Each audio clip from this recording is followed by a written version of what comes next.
gönderiyorum. Avukatım artık tabii yoruldu. Bu kadar olaydan sonra normal.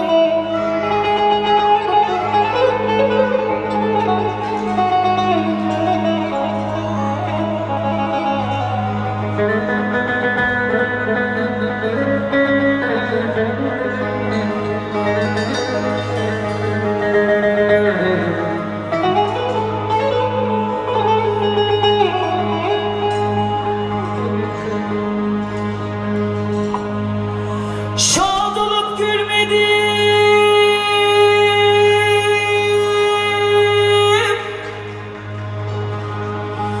eller içinde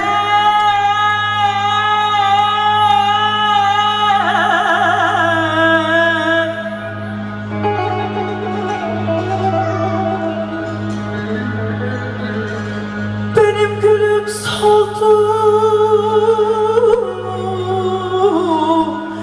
Güller içinde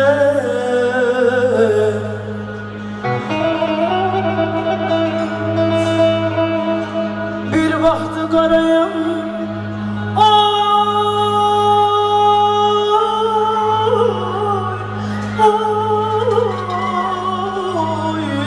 kullar içinde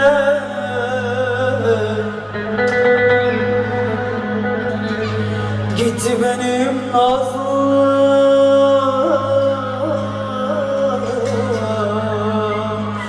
yarım gelmedi.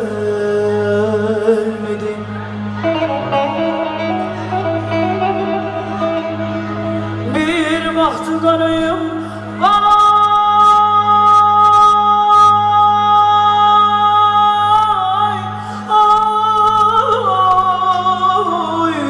kullar içinde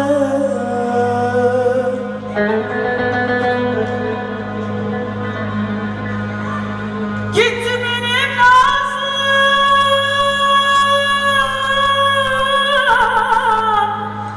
yarim gelmedi.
teşekkür ediyorum.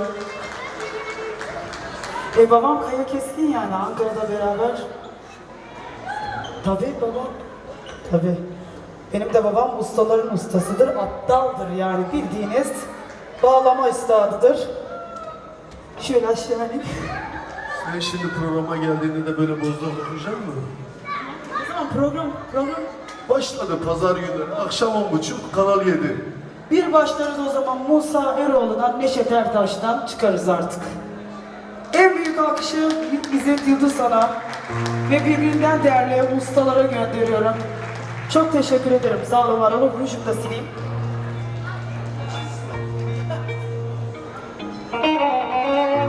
Sevgili Aray'ı bir alkışlar mıyız Lara'yı? Lütfen.